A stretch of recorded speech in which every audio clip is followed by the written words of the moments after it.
الحمد لله رب العالمين والصلاة والسلام على سيد الأنبياء والمرسلين اما بعد قرآن کریم کی تفسیر کی کلاس نمبر 12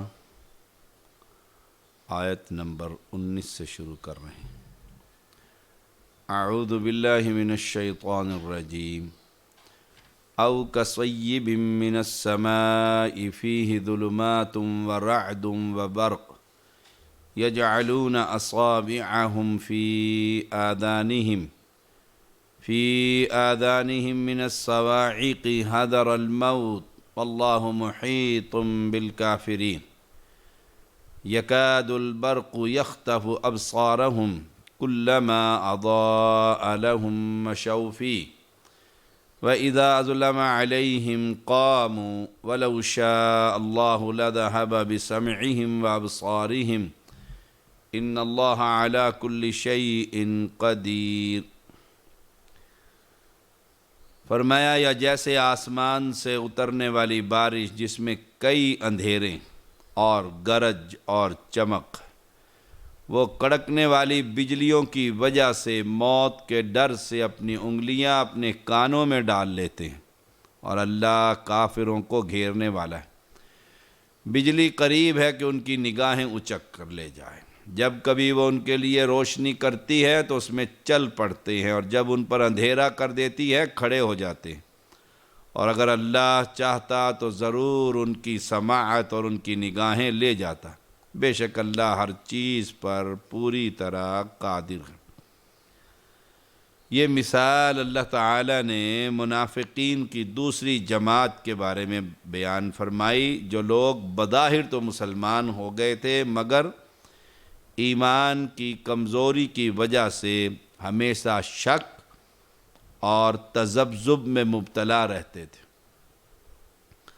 راحت اور آرام کی صورت میں مطمئن نظر آتے، مال غنیمت ملتا، سکون ملتا، کوئی سختی نہ ہوتی تو کہتے اسلام ٹھیک ہے، اور جب تکالیف کا سامنا ہوتا تو شک و شبہ ہمیں پڑ جاتے، جیسا اللہ کریم نے سورۃ الحج آیت نمبر 11 میں فرمایا، وَمِنَ النَّاسِ مَن يَعْبُدُ اللَّهَ عَلَى حَرْفٍ فَإِنْ أَصَابَهُ خَيْرٌ اطْمَأَنَّ بِهِ وَإِنْ أَصَابَتْهُ فِتْنَةٌ انقلب عَلَى وَجْهِهِ خَسِرَ الدُّنْيَا وَالْآخِرَةَ ذَلِكَ هُوَ الْخُسْرَانُ الْمُبِينُ۔ اور لوگوں میں سے کوئی وہ ہے جو اللہ کی عبادت ایک کنارے پر کرتا ہے کھڑے، پھر اگر اسے کوئی بھلائی پہنچ جائے تو اس کے ساتھ مطمئن ہو جاتا ہے، اور اگر اسے کوئی آزمائش پہنچے تو اپنے منہ پر الٹا پھر جاتا ہے، اس نے دنیا اور آخرت کا نقصان اٹھایا، یہی تو سری خسارہ پانے والے۔ ان آیات میں ان کے اسی تذبذب کو بیان کیا ہے، جب کبھی ان کے لیے روشنی ہوتی ہے تو چل پڑتے ہیں، اور جب ان پر اندھیرا چھا جاتا ہے تو ٹھہر جاتے ہیں۔ بارش سے مراد اسلام ہے، او کصیب من السماء، جو آسمان سے بارش ہے اس سے مراد اسلام ہے۔ اندھیروں اور گرج، اس سے مراد وہ تکلیفیں، وہ مصیبتیں جو اسلام کے راستے میں پیش آتی ہیں۔ بڑی تکلیفیں آتی ہیں اسلام کو قبول کرتے ہوئے، جینا حرام کر دیتے ہیں، طعن و تشنیع کے تیر ہی انسان کو کھا جاتے ہیں، اور جسمانی تکالیف بھی آتی ہیں۔ دنیا عیش و آرام سے رہ رہی ہوتی ہے، اور مومن کے اوپر یہ دنیا سجن المؤمن۔ چمک سے مراد مسلمانوں کو حاصل ہونے والی کامیابیاں،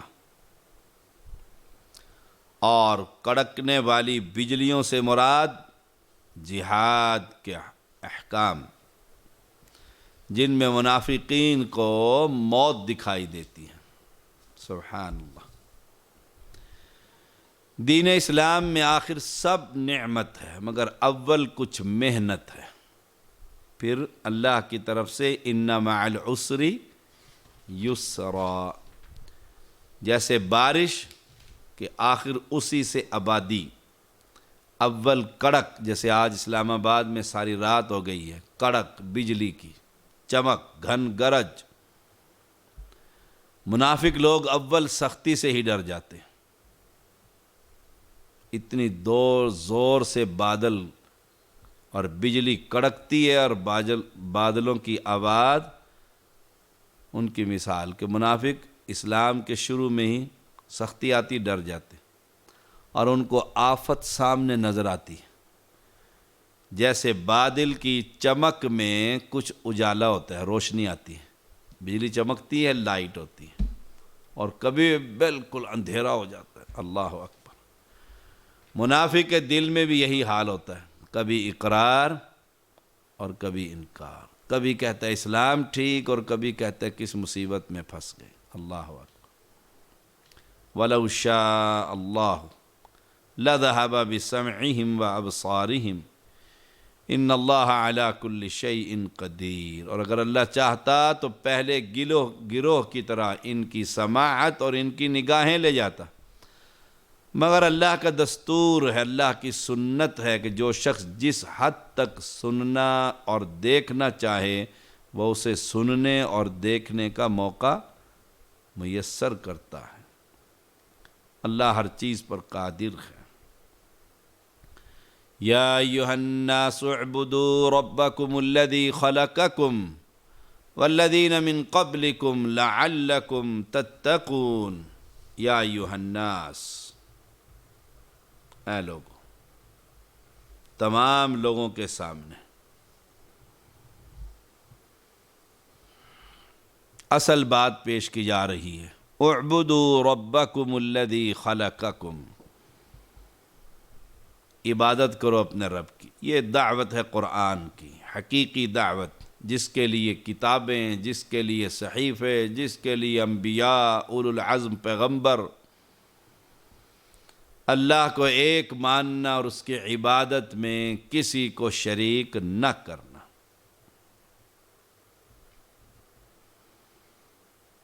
ابن عباس رضی اللہ تعالی عنہما بیان کرتے ہیں، اعبدوا کا معنی ای وحدوا ربکم، یعنی رب کو ایک مانو، ایک مانو، پالنہار ایک۔ فرمایا ربکم یا ایھا الناس اعبدوا ربکم، اے لوگو ربکم، میں تمہارا رب ہوں، میں تمہارا رب ہوں جو تمہاری پرورش کر رہا ہے، تمہاری ہر ضرورت کو پوری کر رہا ہے، اس لیے میری عبادت کرو۔ میں تمہارا رب ہوں، میں پالنہار، لجپال، غریب نواز اور بندہ نواز۔ یا ایھا الناس، ہر انسان کو دعوت دی گئی، یا ایھا الذین آمنوا نہیں، یا ایھا الناس، ہر شخص کو، کہ عبادت ربکم، اس لیے کہ میں تمہارا رب ہوں۔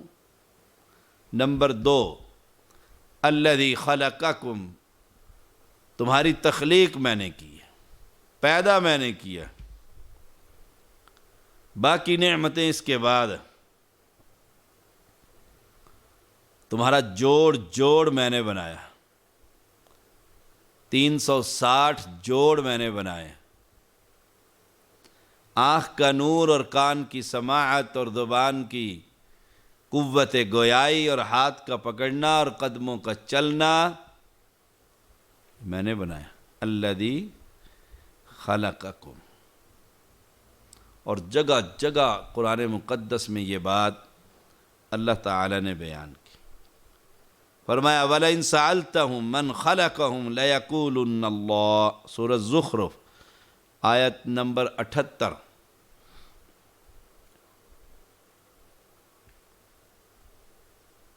آیت نمبر 87، وَلَئِن سَأَلْتَهُم مَّنْ خَلَقَهُمْ لَيَقُولُنَّ اللَّهُ، یقیناً اگر تو ان سے پوچھے کہ انہیں کس نے پیدا کیا تو بلا شبہ ضرور کہیں گے کہ اللہ نے۔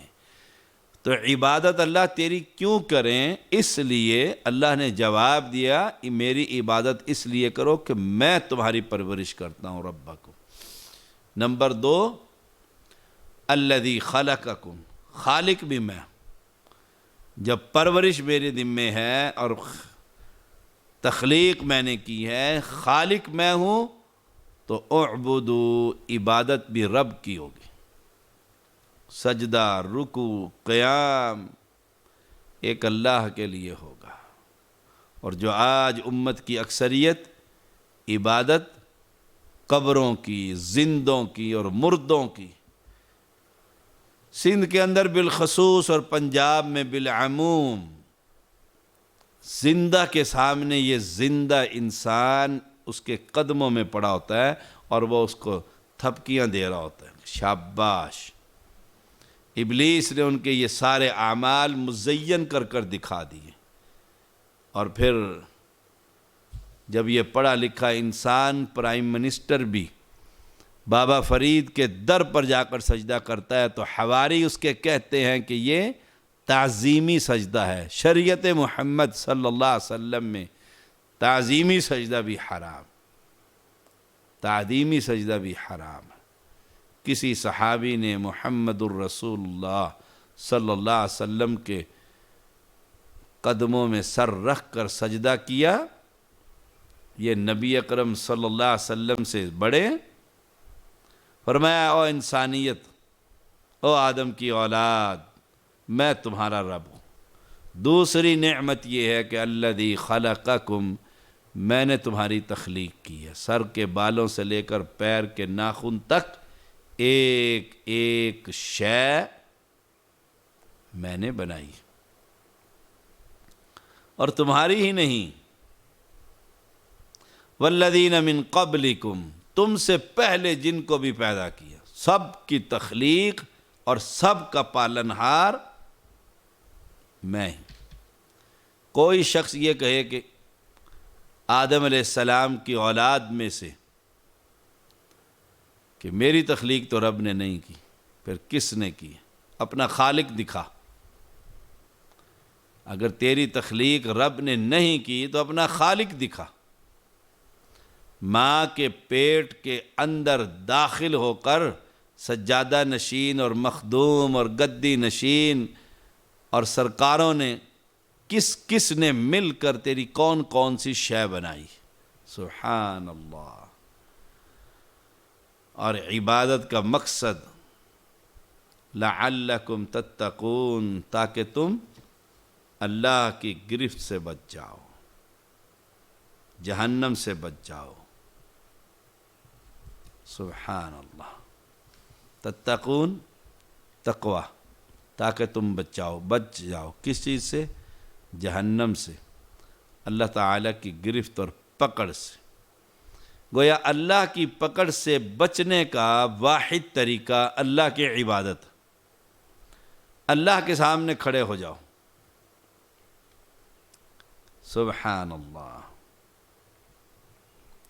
فرمایا الذی جعل لکم الارض فراشا والسماء بناء وأنزل من السماء ماء فأخرج به من الثمرات رزقا لكم فلا تجعلوا لله أندادا وأنتم تعلمون۔ جس نے تمہارے لیے زمین کو فراشا، بچھونا بنایا، والسماء بناء، آسمان کو چھت بنایا، وانزل من السماء ماء، آسمان سے کچھ پانی اتارا، پھر اس کے ساتھ کئی طرح کے پھل تمہاری روزی کے لیے پیدا کیے، سبحان اللہ۔ یہ ساری نعمتیں گنا کر اللہ کے لیے کسی قسم کا شریک نہ بناؤ، جبکہ تم جانتے ہو تمہیں تمہارے باپ دادا کو پیدا کرنے کے بعد تمہاری ضروریات کو پورا کرنے کے لیے رب نے تمہیں کسی اور ہستی کے حوالے نہیں کر دیا کہ جاؤ پیدا میں نے کر دیا ہے، اب علی تمہیں رزق دے گا۔ اب فلاں تمہیں اولاد دے گا، تمہاری آگے جو نسل بڑھے گی تو اس کے در پر جانا۔ ایک شخص نے سوال کیا نا کہ غوث اور قطب اور یہ ابدال ان کی ترتیب بتاؤ، تو کوکب نورانی کہنے لگا کہ یہ مرتبے ہیں، مرتبے، ابدال بدل سے ہے، یہ بدل بدل کر آتے ہیں، اور قطب یہ ایک قطب ہوتا ہے، چیف قطب جسے کہتے ہیں، باقی سارے اس کے گرد گھومتے رہتے ہیں، اور غوث فریاد رس، فریاد رس۔ اور کتابوں میں لکھا ہے پورے دنیا میں 7 ابدال ہیں جنہوں نے پوری دنیا کا نظام سنبھالا ہوا ہے۔ اللہ اکبر۔ ہمارے بھائی قاری خیر الرحمن جاوید حافظہ اللہ نے اپنی باری پر صاف کہہ دیا، کتاب و سنت میں اس کی کوئی دلیل نہیں، بس دکھاؤ قرآن میں کہاں اوتاد، کہاں غوث تمہارے یہ بنائے ہوئے انسانیت کے۔ اللہ اکبر۔ فلا تجعلوا للہ اندادا۔ تو اللہ نے تمہیں پیدا کرنے کے بعد تمہیں کسی دوسرے کے حوالے نہیں کیا کہ فریاد رس وہ ہے، دستگیر وہ ہے، اور داتا وہ ہے، اور گنج بخش وہ ہے، اور رنج بخش وہ ہے، اور اولاد بخش وہ ہے، بلکہ ہر چیز کا بندوبست خود فرمایا۔ کیسے؟ الذی جعل لکم الارض فراشا،